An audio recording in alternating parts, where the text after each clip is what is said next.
Aujourd'hui, on plonge dans l'histoire extraordinaire de la bière belge. C'est une histoire de tradition, d'innovation et surtout de survie. La survie face à une révolution qui a failli tout balayer sur son passage. Une histoire qui au final a complètement changé ce qu'on a dans nos verres. Alors, on attaque direct avec la grande question. Plus de 1500 styles. Le chiffre est juste dingue. Comment est-ce qu'une nation, à peine plus grande que certaines régions de ses voisins, a pu devenir une telle superpuissance de la bière? Eh bien, c'est justement le mystère qu'on va essayer de percer ensemble.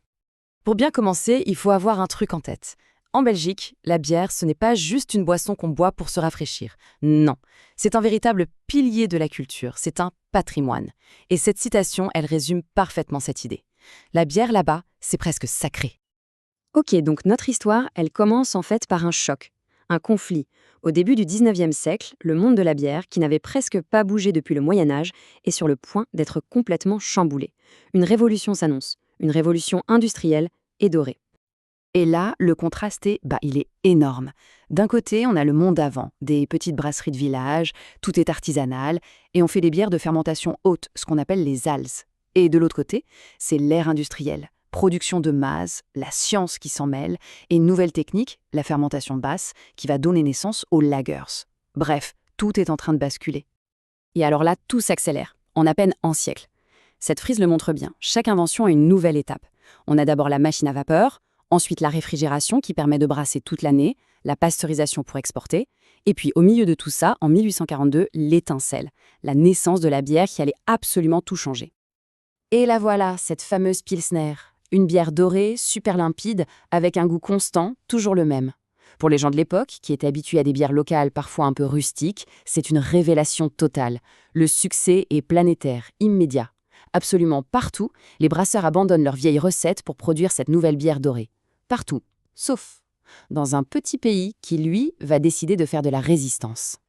Donc face à ce raz-de-marée mondial de la Pilsner, la Belgique, elle, ne va pas suivre le mouvement. Au contraire, elle va contre-attaquer. Et c'est là que l'histoire devient vraiment passionnante. C'est l'histoire d'une rébellion, mais une rébellion basée sur la créativité, la complexité, tout le contraire de l'uniformité.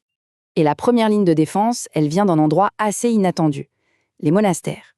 Leur tradition brassicole avait presque disparu avec la Révolution française, mais elles vont renaître de leurs cendres.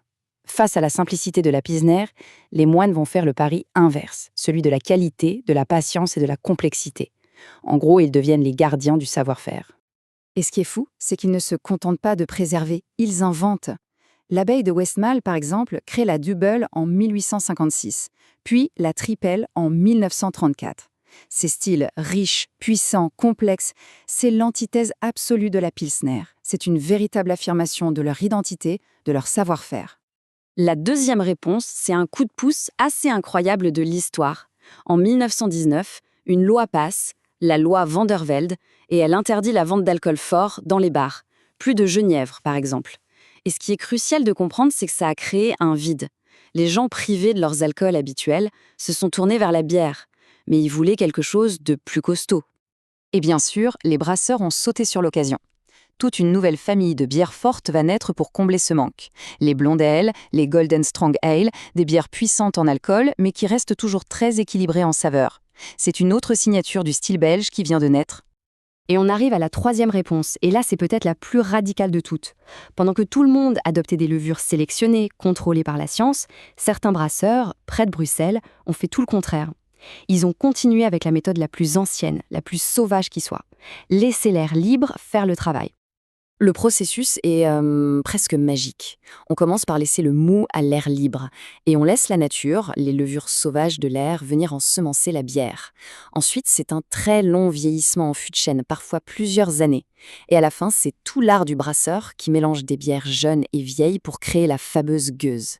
C'est l'exact opposé de l'industrie, un pari total sur le temps et le terroir. Mais voilà, malgré toute cette créativité, le plus dur n'était pas encore passé. Loin de là. Le XXe siècle a été terrible pour la bière belge et a failli tout anéantir, poussant cette culture unique au bord de l'extinction, juste avant une renaissance assez spectaculaire. Alors là, ce graphique, il parle de lui-même. Les deux guerres mondiales, la crise, la concurrence, l'effet a été dévastateur. On passe de plus de 3200 brasseries en 1900 à peine 115 au début des années 2000. C'est une hécatombe. Il n'y a pas d'autre mot. Des styles de bière entiers ont juste disparu. Et c'est là, au moment où on pense que tout est fini, que l'histoire va encore basculer. Pas grâce à l'État ou à une grande entreprise, non, grâce à quelques individus, une poignée de passionnés qui ont simplement décidé que ce patrimoine ne devait pas mourir. Alors, qui sont-ils, ces héros? D'abord, il y a Pierre Célis. En 66, ce type a, à lui tout seul, ressuscité la bière blanche, un style qui avait complètement disparu. Ensuite, dans les années 80, il y a l'écrivain Michael Jackson, attention, pas le chanteur, qui avec ses livres va révéler au monde entier la richesse incroyable des bières belges. Et l'apothéose, le couronnement, c'est en 2016 avec la reconnaissance par l'UNESCO. La boucle est bouclée. Voilà, on arrive au bout de cette histoire incroyable. Une histoire de résistance, de créativité, de renaissance, qui nous laisse aujourd'hui un héritage d'une richesse folle. Un héritage qui, littéralement, se déguste. D'ailleurs, cette richesse est telle qu'elle a même donné naissance à un domaine d'étude à part entière, la zytologie. C'est la science de la bière. Et la Belgique, avec toute sa complexité et son histoire, c'est un peu le terrain de jeu et d'étude ultime pour les zytologues. Et voilà, on boucle la boucle. On revient à notre chiffre du début, 1500. Sauf que maintenant, ce n'est plus juste un chiffre, c'est un symbole. Le symbole d'une victoire. La victoire de la diversité sur l'uniformité. C'est le résultat de toutes ces batailles qu'on vient de raconter. Chaque bière, c'est un petit morceau de cette histoire. Au final, toute cette histoire nous laisse avec une question qui va bien au-delà de la bière.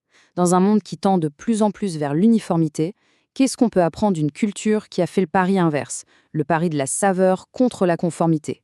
C'est une leçon sur l'importance de préserver la diversité, de célébrer la complexité et parfois d'oser ne pas faire comme tout le monde. Une leçon plus pertinente que jamais aujourd'hui.